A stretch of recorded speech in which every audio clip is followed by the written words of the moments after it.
अस्सलाम वालेकुम dear students, welcome back to online lectures. This is professor Mohammad Atif in front of you. आज के इस लेक्चर में हम पढ़ने जा रहे हैं अबाउट चार्ल्स लॉ। हमने स्टार्ट किया था first year chemistry chapter number 3 with the name of gases, जिसमें स्टार्ट में हमने properties of solid liquid gases को पढ़ा। फिर हमने प्रेशर के बारे में पढ़ा। प्रीवियस डे लेक्चर या इससे प्रीवियस लेक्चर जो था लेक्चर नंबर 2, उसमें हमने पढ़ा अबाउट बॉयल्स लॉ और उसकी graphical explanation. And in this lecture we are going to learn about the Charles law. तो स्टूडेंट नेक्स्ट स्लाइड पे यहाँ पे सबसे पहले तो मैं बताता हूँ about statement of Charles law. Charles law है क्या? According to Charles law the volume of given mass of a gas is directly proportional. मतलब ये कि किसी गैस का जो वॉल्यूम है गिवन मास मतलब कि फिक्स्ड मास मतलब कि फिक्स्ड नंबर ऑफ मोल्स होंगे। ठीक है, अगर हमारे पास कोई गैस है, उसका फिक्स्ड मास है, उसका जो वॉल्यूम होगा that is directly proportional to absolute temperature when pressure is kept constant. यहाँ पे हमने दो बातों के दरमियान या दो पैरामीटर्स के दरमियान रिलेशनशिप देखा है। Volume is directly proportional to absolute temperature. Mathematically हम इसे लिखते हैं volume is directly proportional to absolute temperature when there is fixed mass मतलब कि कांस्टेंट नंबर ऑफ मोल्स होंगे, मतलब कि number of particles number of moles को चेंज नहीं करेंगे। Number 2, pressure is kept constant, pressure को भी चेंज नहीं करेंगे। If we keep constant pressure and number of moles under that conditions volume of the gas will be directly proportional to absolute temperature. And if we remove if we replace the proportionality with equality, यहाँ अगर हम proportionality खत्म करते हैं तो हमारे पास क्या आ जाता है? इक्वल का साइन आता है अलॉन्ग विद कांस्टेंट। तो जैसे ही प्रोपोर्शनलिटी खत्म करेंगे हमारे पास आ जाएगा V is equal to KT। जैसे ही हमने ये प्रोपोर्शनलिटी खत्म किया, इसकी जगह पे हमने लिख दिया equal to K into T, ये हमारे पास बन गया। और अगर ये टेम्परेचर हम निकालना चाहते हैं प्रोपोर्शनलिटी कांस्टेंट, तो T दूसरी साइड पे चला जाएगा, ये टेम्परेचर एब्सोल्यूट टेम्परेचर ये बन जाएगा V over T is equal to K। This equation give a new definition for Charles law. According to that volume to temperature ratio is always constant if we keep constant pressure and number of moles। मतलब ये कि किसी gas का pressure, number 2 उसके number of moles constant रखें, तो ratio between volume to temperature will also remain constant and it can be further written as V1 over T1। मतलब कि हमारे पास इनिशियल टेम्परेचर है और उस पर initial volume of the gas है V1 एंड T1।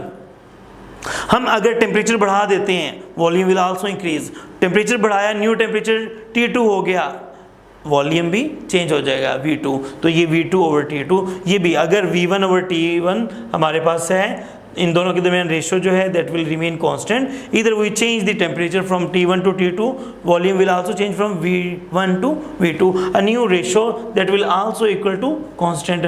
जो ये रेशियो है ये हमेशा कांस्टेंट के बराबर होगी। इट मीन कि V1 over T1 is equal to V2 over T2 is also called Charles law, is an other form of Charles law.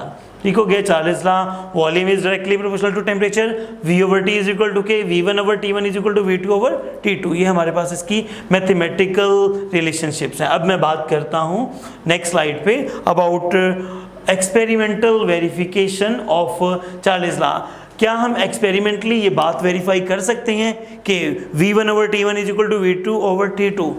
तो देखते हैं इस स्लाइड में। यहाँ पे हम ग्राफिकली इस बात को प्रूव करेंगे, एक्सपेरिमेंटली इस बात को प्रूव करेंगे कि चार्ल्स ने जो स्टेटमेंट दी थी volume is directly proportional to temperature, वो बात ठीक है या नहीं। ठीक है, तो इसके लिए हम कहेंगे कि पहली बात जो लास्ट स्टेटमेंट दी या लास्ट स्टेटमेंट हमारे पास आई V over T is equal to K, उसके accordingly the ratio according to another form of the Boyle's law की दूसरी फॉर्म की अगर बात करें, another form of the Boyle's law, the ratio between the ratio of the volume to the temperature of fixed amount of gas at constant pressure is constant quantity। मतलब ये कि V over T is always equal to constant। ये हमारे पास हमने पिछली slide पे ही इस बात को जस्टिफाई कर लिया, इस बात को हमने देख लिया था कि वॉल्यूम टू टेम्परेचर रेशियो जो है वो हमेशा कांस्टेंट रहेगी, चाहे इनिशियल टेम्परेचर है, चाहे टेम्परेचर को चेंज कर दें, अगर टेम्परेचर चेंज करेंगे तो वॉल्यूम भी चेंज हो जाएगा। And the ratio between volume to the temperature will always remain constant. And there was a mathematical form, हमारे पास एक मैथमेटिकल फॉर्म आई थी, and that was V1 over T1 is equal to V2 over T2। अगर Charles ने जो ला दिया है वो ठीक है तो ये वाली रिलेशनशिप जो है मैथमेटिकली प्रूव होनी चाहिए। तो हम एक एक्सपेरिमेंटल डाटा लेते हैं। एक्सपेरिमेंटल डाटा में by putting the initial and final values of temperature, हम टेम्परेचर के इनिशियल एंड फाइनल वैल्यूज लेते हैं। We take initial and final values of temperature and volume into the Charles law. देखिए हम कहते हैं कि इनिशियली हमारे पास टेम्परेचर T1 जो है that is equal to, suppose we have a temperature that is equal to 10 degree centigrade and initial volume is equal to 566 साथ में सेंटीमीटर क्यूब। हम चेंज करते हैं इसमें से टेम्परेचर को T2 that is 100 degree centigrade and new volume turns into 746 centimetre cube. ये सारी वैल्यूज़ हम इस मैथमेटिकल फॉर्मूला में ऐड कर देते हैं।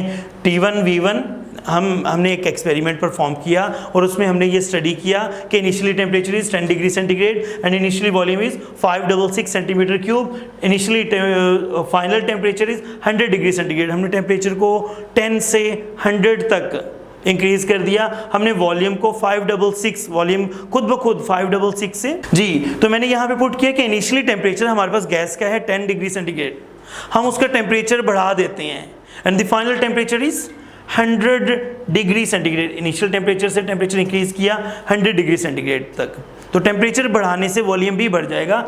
Volume changes from 566 to 746। ये सारा डाटा हमने पुट कर दिया जो मैथमेटिकल फॉर्म थी चार्ल्स लॉ की, V1 over T1 is equal to V2 over T2। हमने T1 की वैल्यू पुट की यहाँ पे 10 डिग्री और V1 की वैल्यू 566। यहाँ पर जो हमारे पास ये मैथमेटिकल फॉर्म है इसमें मज़ीद हमने T2 की वैल्यू 100 डिग्री सेंटीग्रेड पुट कर दिया और फाइनल वॉल्यूम की वैल्यू 546 पुट कर दी। जब ये हमने वैल्यूज पुट की हमने ये देखा कि 566 over 10 is not equal to 746 over 100। It mean के Charles law is not being obeyed at degree centigrade scale. ठीक है, अगर ये ओबे होता डिग्री सेंटीग्रेड स्केल पे तो left hand side and right hand side of this equation वो दोनों एक दूसरे के बराबर आ जाती, लेकिन यहाँ पे दोनों अनइक्वल है। It mean the Charles law is not being obeyed at degree centigrade scale. तो हम थोड़ा सा चेंज लेके आते हैं, हम टेम्परेचर को चेंज कर देते हैं। हमने टेम्परेचर की बात की, temperature T1 is equal to 10 degree centigrade. 10 degree centigrade में 273 ऐड कर दें तो हमारे पास आ जाएगा 283 केल्विन। क्यों? क्योंकि डेफिनेशन हमारे पास थी volume of a given mass of a gas is directly proportional to absolute temperature. Absolute temperature mean the temperature in the Kelvin not in degree centigrade scale. तो ऑब्वियस बात है यहाँ पे कि अगर हम बात शुरू में स्टेटमेंट में ये कह रहे हैं कि केल्विन स्केल टेम्परेचर और वॉल्यूम डायरेक्टली प्रोपोर्शनल है, यहाँ पे हम डिग्री सेंटीग्रेड स्केल पुट कर रहे हैं तो ये दोनों एक दूसरे के बराबर नहीं आएंगे।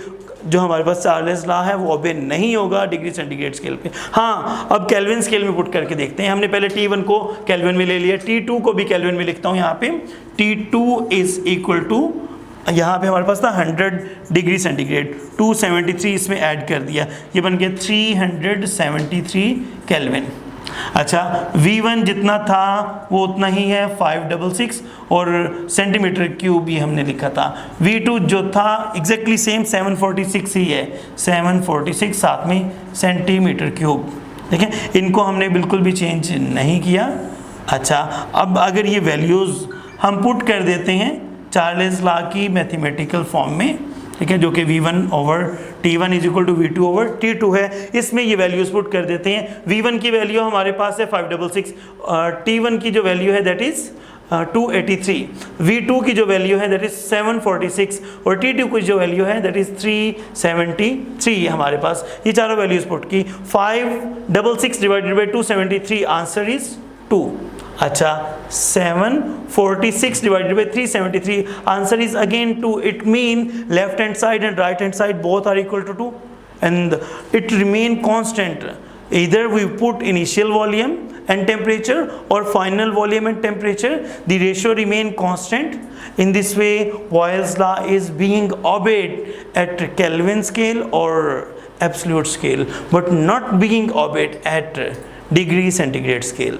जी तो स्टूडेंट इस लेक्चर में हमने पढ़ा कि चार्ल्स लॉ क्या है, उसकी मैथमेटिकल फॉर्म देखी और उसकी मैथमेटिकल फॉर्म के साथ साथ हमने ये देखा कि एक्सपेरिमेंटली हम कैसे जस्टिफाई कर सकते हैं चार्ल्स लॉ को। ओके स्टूडेंट, ये था हमारा आज का लेक्चर अबाउट चार्ल्स लॉ। इंशाल्लाह will see you in the next lecture with a new topic. तब तक के लिए इजाज़त। Keep smiling, stay blessed. अल्लाह हाफिज़ स्टूडेंट्स।